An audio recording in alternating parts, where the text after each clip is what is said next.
Hey guys, and welcome back to the YouTube channel. So today we're in for legs at Ultraflex Rotherham. I'm currently 9.5 weeks out, coming into the back straight of prep now, and it's starting to get exciting with regards to how I'm looking.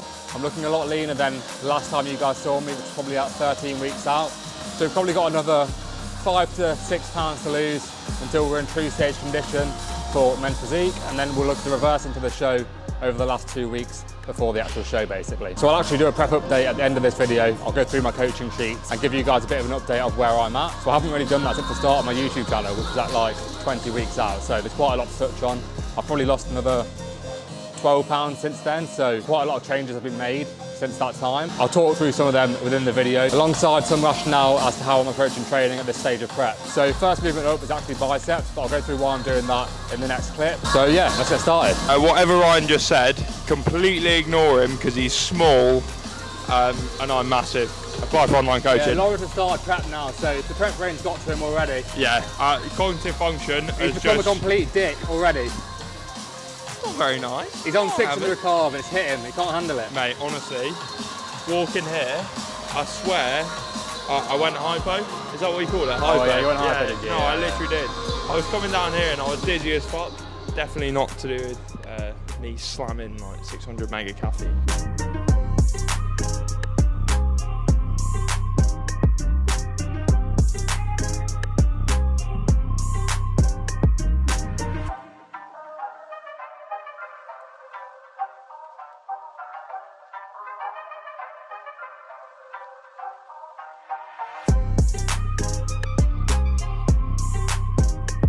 So I recently switched to a 4 times per week training split just because my recovery capacity had decreased to the point where I couldn't recover in between my pull sessions, and therefore even with extremely low volume I couldn't perform effectively within the second pull session of the week. So I brought my pull training down to 1 time per week.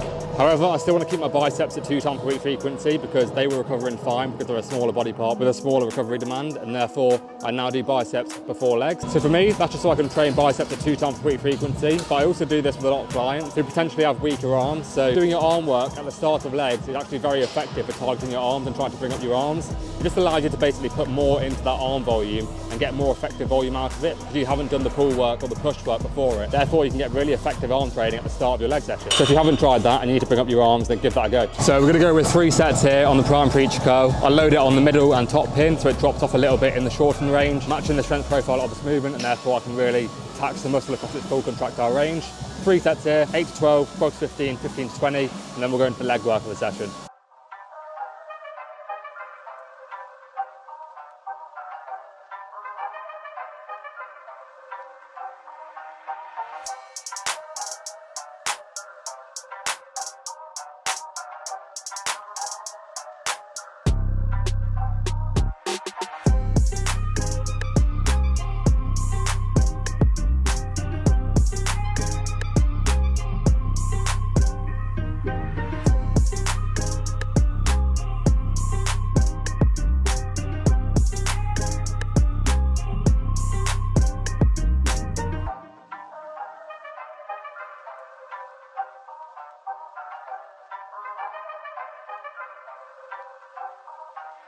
Next movement up, we've got the Gymsharp adductor. So the Life Fitness one upstairs is broken, unfortunately, so I have to use this, which isn't the best adductor, to be honest. It's very, very hard in the shortened range and therefore can cause injury if you're a bit careless with it. So I like to do a high rep set on this. I'm just going to do a 12 to 15 rest pause. On movements where the resistance profile isn't ideal, so for example on this, you'd really want it to be a bit heavier in the lengthened range rather than in the shortened range.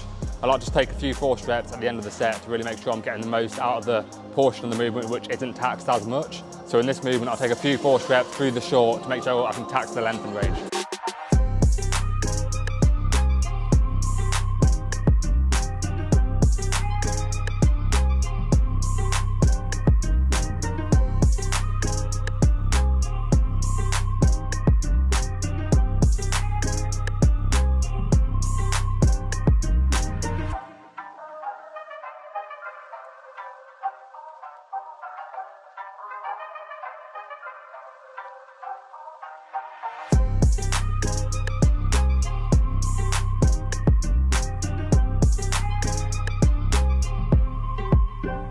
Next movement up, we've got the Life Fitness seated leg curl. So when setting up this movement, as most people know, you want your knee in line with the pivot point of the machine. But what I like to say is have your knee slightly behind the pivot point on here, because when you lift your legs up, your knees will naturally move forward slightly. So therefore, when you're actually in the starting position, your knees will then be exactly in line with the pivot point rather than in front. If your knees are in front of the pivot point, you can often start to lose a lot of lower back and therefore remove stimulus from the hamstrings. Another key thing to note on this is making sure that your joints are all stacked. So your hip, your knee and your ankle joint want to be in one straight line to effectively produce force throughout the movement. So for me, I've got quite narrow hips and therefore I have to have quite a narrow stance within the leg curl to really effectively perform it.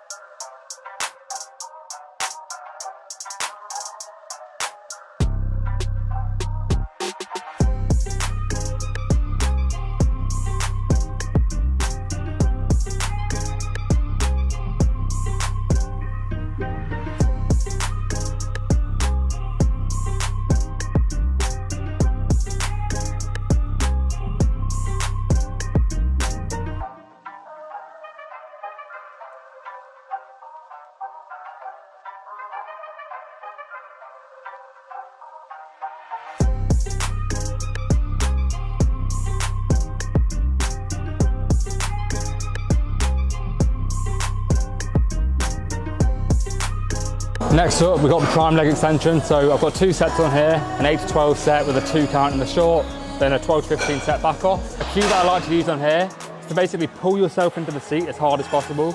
Keep your rib cage up and literally pull yourself as hard as possible into the seat.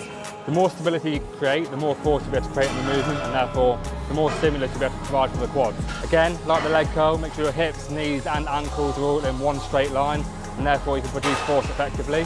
And that should allow you to get a really effective set out of the leg extension.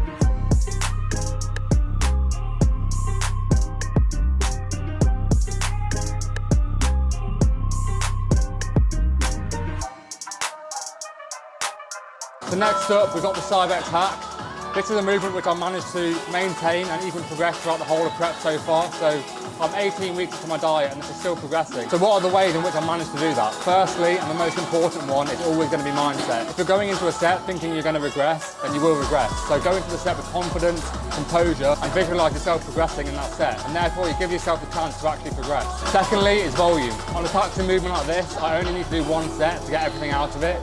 That allows me to basically recover from the set very effectively for the following week, and therefore I'm fresh in the following week to perform the set effectively again.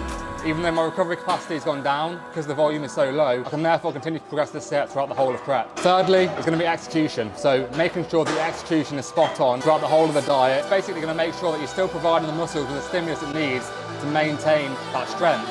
And therefore, throughout the prep, you give yourself more opportunities to keep that skill there, and therefore continue to perform the exercise effectively throughout the whole of the diet. And reason number 4 is that I just reverse bandit tighter every week to fake progression.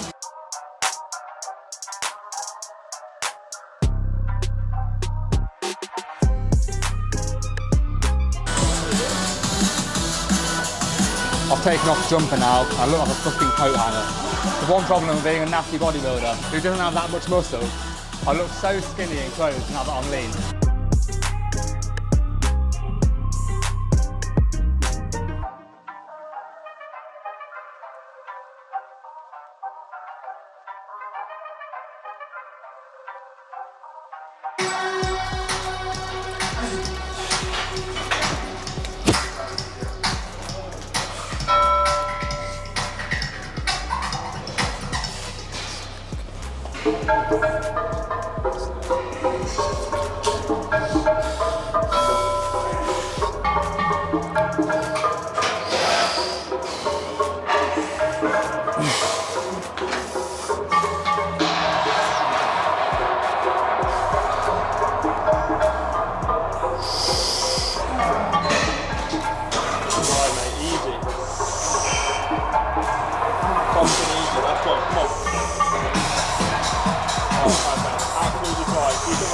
Come on.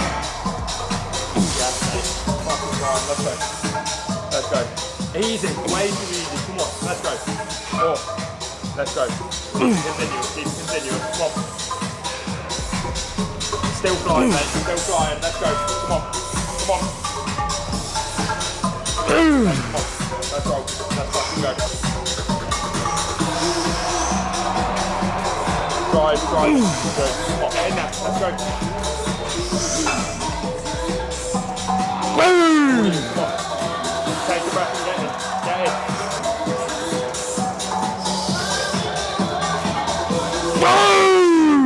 Easy, mate. Easy. At least one on your own. Come on. Hardest race now. Hardest fucking race. Come on. Drive. Drive 1. Easy. Fucking easy. Come on. That's still you. Let's go. Let's fucking go. Drive it. Drive it. Drive it. Drive it. Get it. Get it. Get it. Get it. Get it. Get it. Good shit, mate.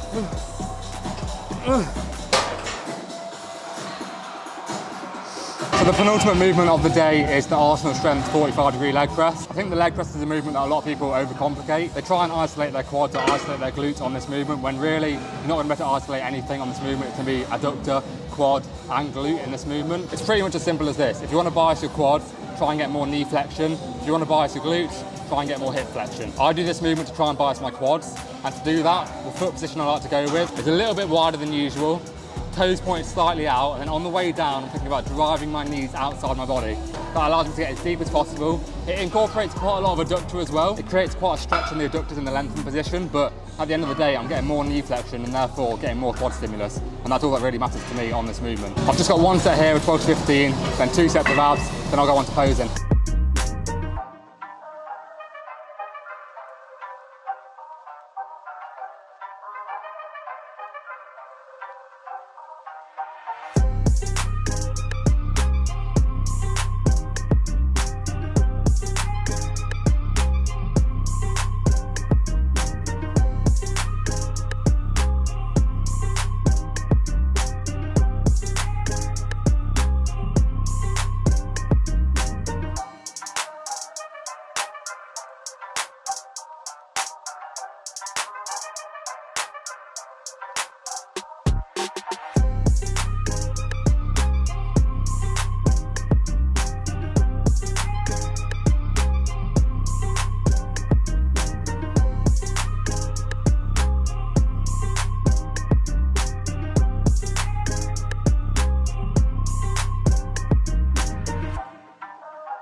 So, prep update at 10 weeks out. I've got my coaching sheets in front of me. So I'll just go through basically from the start of the prep all the way up to now, because I haven't really done an update since my first ever video. So I'll pretty much go over where I've been in terms of weight, food, training, etc. for the whole of the prep. So I obviously started the prep at 28 weeks out, where I was around 171, 172 pounds. I then started coming down at around 1% of body weight per week, probably a little bit under that actually, because I was only pulling off like 1.5 per week. And then that slowed down over time, and now I'm pulling off around 0.75 to £1 a week. Which at this point is really helping me basically maintain my training performance and therefore maintain my muscle mass this deep into a prep. So I'm around 149, 150 pounds right now. I think there's around 4 to 5 more pounds to come off. So that will just be over the next 6 weeks, basically pulling down all the way to 144, around there. And then I'll have 2 weeks basically linear loading into the show, trying to drop off some water due to fatigue and then really maximize fullness at the same time. So in terms of food, I basically started around 3,000 calories a day, and I was on more of a training day and non-training day approach. That pretty much applied all the way up to 11 weeks out when I switched to more of a high day and low day approach. So now, rather than my calories being different on training days and non-training days, my calories are now 5 low days in the week and then 2 high days at the weekend. I think this approach is working really well now that I'm lean. I basically have those 5 days in a deficit throughout the week to try and pull a bit more weight off, then I have 2 days at the weekend to fill up, try and get back some muscle fullness, try and increase training performance as well, and then put me in a really good spot going forward in terms of losing a good amount of fat, but also maintaining that fullness. So I think I'll stick with that approach for the rest of prep. Food isn't actually that low. The lowest I got was like 200 carb on a low day, and that was pretty much it. I don't think it will have to get much lower than this because I'm still losing weight at a really good rate and it doesn't look like it's slowing down. So yeah, it's going pretty smoothly. Not really too much else to say, so I'll just leave it there and I'll catch you guys on the next video.